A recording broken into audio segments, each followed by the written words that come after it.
Single హ్యాండ్‌తో చిరంజీవి ఒకప్పుడు పెడతారు ఇలాగ. ఇట్లా నమస్తే. నమస్తే. ఈ నమస్తేనే నన్ను నల్గొండ కోట పైన గులాబీ జెండా ఎగిరేసినాం. టీడీపీ నుంచి మొదలుపెట్టారు. అంటే కోర్ టీడీపీ వ్యక్తి కదా సార్ మీరు ఒకప్పుడు? 100%. ఏం చెప్తారు సార్ టీడీపీ పార్టీ గురించి చెప్పాలంటే? మా ఫాదర్ తెలుగుదేశం పార్టీ ఫౌండర్. హ్మ్. 83లోనే ఎన్టీ రామారావు ఉన్నప్పుడే ఫస్ట్ మా గ్రామంలో తెలుగుదేశం పార్టీని జెండా పాతింది, పార్టీని ముందుకు నడిపింది మా ఫాదర్. హ్మ్. మా ఫాదర్ దగ్గర నుంచే మా బ్రదర్ నేను ఇద్దరం కలిసి ఆ రోజులలో నాకు 10 ఇయర్స్ ఉన్నాయి, మా బ్రదర్కి 13 ఇయర్స్ ఉన్నాయి. అప్పటి నుంచే మేము ఆ పార్టీ వైపు చిన్న చిన్న పనులు చేసుకుంటూ వాల్ రైటింగు, తర్వాత పోస్టర్లు అతుకుడు, తర్వాత వాళ్ళని పిలుచుకురా వీళ్ళని పిలుచుకురా అంటే 10 నిమిషాల జనాన్ని గ్యాదర్ చేయడం, ఇట్లాంటి దాంట్లో మేము ఫాస్ట్గా ఉండేవాళ్ళం. అట్లా మేము రాజకీయ ప్రస్థానం తెలుగుదేశం పార్టీ నుంచే మొదలైంది. అక్కడి నుంచి మళ్ళా 2017 వరకు అదే టీడీపీలో చంద్రబాబు గారి నాయకత్వంలో 37 సంవత్సరాలు మరి ఈ పార్టీలే కొనసాగడం జరిగింది. టీడీపీ పార్టీ తెలంగాణలో భూస్థాపితం అయిపోవడాన్ని ఏ విధంగా చూశారు మరి ఆ టైంలో? అంత కరుడుగట్టిన టీడీపీ కోర్ కార్యకర్త మీరు. దానికి కారణం చంద్రబాబు నాయుడే, ఇంకెవరూ కాదు. 2014 విభజన తర్వాత ఇక్కడ తెలంగాణలో అక్కడ ఆంధ్రప్రదేశ్లో మరి ఆంధ్రప్రదేశ్లో చంద్రబాబు నాయుడు గవర్నమెంట్ వచ్చిన తర్వాత తెలంగాణలో పూర్తిగా పడకేసింది. ఆ తర్వాత రేవంత్ రెడ్డి గారు అధ్యక్షుడైతే బాగుండు అనే ఆలోచన క్యాడర్లో తర్వాత ప్రజలల్లో వచ్చింది. మరి నిజంగా కూడా ఆ రోజు రేవంత్ రెడ్డి గారికి అవకాశం ఇచ్చి ఉంటే టీడీపీ ఈరోజు నిలబడి ఉండేది. మరి అది ఆ చంద్రబాబు నాయుడు చేసినటువంటి పొరపాటుతోటే మరి ఈరోజు ఈ తెలంగాణలో తెలుగుదేశం పార్టీ భూస్థాపితమైంది అనడానికి కారణం. ఆ టైంలో రేవంత్ రెడ్డికి టీడీపీ పార్టీ అధ్యక్ష పదవి ఇవ్వలేదు కాబట్టి కాంగ్రెస్ పార్టీకి వెళ్ళారు, అంతేనా? ఇక ఆయనకు ఆప్షన్ లేదు. ఒక పార్టీలో రాష్ట్ర అధ్యక్షుడిగా ఉండాలి, అధికార పార్టీ మీద మరి విజయం సాధించాలి అంటే ఒక ప్లాట్ఫామ్ కావాలి. ఆ ప్లాట్ఫామ్ ఇక్కడ దొరకడం లేదు అని ఆయన ఆలోచన కోసం, ఆయన అవకాశం కోసం, ఆయన అవసరం కోసం కాంగ్రెస్ పార్టీకి వెళ్ళిపోవడం జరిగింది. ఆయన కాంగ్రెస్ పార్టీకి వెళ్ళిపోయిన తర్వాత ఆ తెలుగుదేశం పార్టీ నుంచి ఒక్కొక్కరుగా విభిన్న పార్టీలకు వెళ్ళిపోవడం జరిగింది. ఇటు మేము టీఆర్ఎస్లోకి వెళ్ళి వచ్చినాం, అటు కాంగ్రెస్లో పోయినారు, రకరకాలుగా వెళ్ళిపోవడంతో ఆ పార్టీ అక్కడికి స్టాప్ అవ్వడం జరిగింది. రైట్. ఒక్కటి చెప్పండి సార్, అంటే మీరు రేవంత్ రెడ్డి గారితో కూడా కలిపి పనిచేశారు. అంటే ఆయన మనస్తత్వం ఎలా ఉండేది? అంటే ఈ విధమైన ఇప్పుడు బేసిక్గా ప్రజలకు ఇచ్చిన మాట తప్పుడు బేసిక్గా చూసుకున్నట్లయితే ఇదే వైఖరి అప్పుడు కూడా ఉండేదా?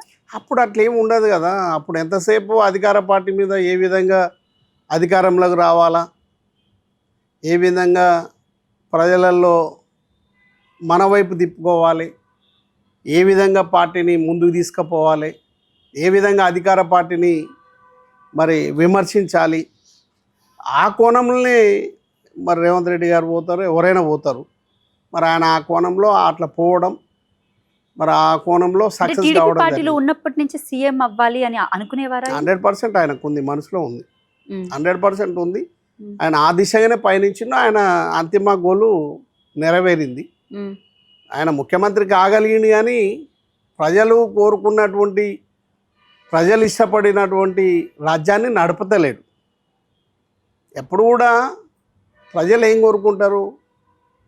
ప్రతిపక్షంలో ఉన్నప్పుడు ఏది మాట్లాడినా వింటారు, కానీ ప్రతిపక్షం నుంచి అధికారంలోకి వచ్చిన తర్వాత, ఒక బాధ్యతలోకి వచ్చిన తర్వాత, నేను ప్రతిపక్షంలో అట్లే మాట్లాడినా కదా, నేను ఇప్పుడు అట్లే మాట్లాడితే నడుస్తుందంటే ప్రజలు ఇష్టపడరు. కాబట్టి మనం కూడా మారాలి. వెనకట సామెతనే ఉంది కదా, ఎదుగుతూ ఉంటే ఒదగమనేది. మరి ఎదుగుతూ ఉంటే ఒదగమనేది పోయి పొద్దున్న లేస్తే కేసీఆర్ని, పొద్దున్న లేస్తే బీఆర్ఎస్ పార్టీని, పొద్దున్న లేస్తే కేటీఆర్ని, పొద్దున్న లేస్తే హరీశ్వరరావుని, వాళ్ళ కుటుంబాన్ని తిట్టుకుంటూ తిరగడం కాదు కదా. నీకు ఒక అవకాశం వచ్చినావు, ఒక కొండకు దారం కట్టినావు, అది మరి నీకు ప్రజలు అవకాశం ఇచ్చిండ్రు. నిజంగా రేవంత్ రెడ్డి లేకపోతే కాంగ్రెస్ మళ్ళీ టీఆర్ఎస్ పార్టీ అధికారంలోకి వచ్చేది. మరి రేవంత్ రెడ్డి గారు అవకాశాన్ని ప్రజలు ఇచ్చినప్పుడు మరి ప్రజలకు ఏమైతే నువ్వు హామీ ఇచ్చినామో అవి నెరవేర్చే ప్రయత్నం చేస్తే బాగుండేది నా యొక్క ఆలోచన. మిమ్మల్ని ఎప్పుడు ఆహ్వానించలేదు కాంగ్రెస్ పార్టీకి? ఆయన కాంగ్రెస్ పార్టీ ఆయనకు తెలుసు, భూపాలరెడ్డి అన్న, కంచర్ల బ్రదర్స్ అన్న, రేవంత్ రెడ్డి గారికి తెలుసు, వీళ్ళు ఎక్కడుంటే అక్కడే ఉంటారు. వాళ్ళు ఎంత నిప్పు లాంటి వాళ్ళు అనేది రేవంత్ రెడ్డి గారికి తెలుసు.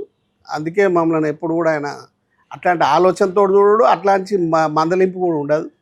వీళ్ళు కేసీఆర్ అంటే కేసీఆరేగా, అట్లాంటి మొండి వాళ్ళు అనేది ఆయనకు తెలుసు. ఎందుకంటే మేము అధికారం లేకున్నా మరి మా నుంచి పెద్ద పెద్ద లీడర్లు మమ్మల్ని వదిలిపెట్టి అధికారం కోసం, పవర్ కోసం పార్టీలు మారినా మేము అదే పార్టీలో కొనసాగి తెలుగుదేశం పార్టీలో ఉన్న వ్యక్తులం కాబట్టి మా గురించి ఆ నుంచి బండిరా దాకా రేవంత్ రెడ్డి గారికి తెలుసు కాబట్టి మా గురించి వేరే ఆలోచన చేయడు. వీళ్ళు కేసీఆర్ తోటి వెళ్ళిపోయినరు, వాళ్ళు ఎప్పటికీ వాళ్ళు ఆ పద్ధతుల్నే ఉంటారు అనేది రేవంత్ రెడ్డి గారికి ఆలోచన ఉంటుంది కాబట్టి మాకు అట్లాంటి ఆలోచన రాలే. ఆయన కూడా అట్లాంటి అవసరము పడలేదు, అట్లాంటి ఆలోచన చేయడనేది నేను అనుకుంటాను. తెలంగాణలో మళ్ళీ టీడీపీ పార్టీ పురుడు పోసుకుంటుంది, వచ్చే ఎన్నికల్లో జనరల్ ఎన్నికల్లో మళ్ళీ మేము పోటీ చేస్తామని బహిరంగంగా చంద్రబాబు నాయుడు గారు చెప్పడం జరిగింది. ఏమంటారు సార్? నాకైతే పాసిబిలిటీస్ నాకైతే అట్లాంటి ఆలోచనలు లేవు.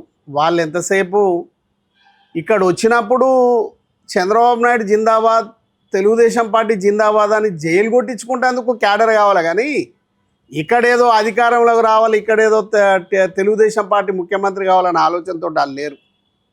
వాళ్ళు ఎంతసేపు వాళ్ళ జెండా పట్టుకొని జిందాబాదులు కొడుతందుకు కావాలి, గంతవరకే పార్టీని నడిపిస్తారు. కానీ ఎవరో ముఖ్యమంత్రి కూర్చుంటే వాళ్ళు ఇష్టపడే వ్యక్తులు కాదు.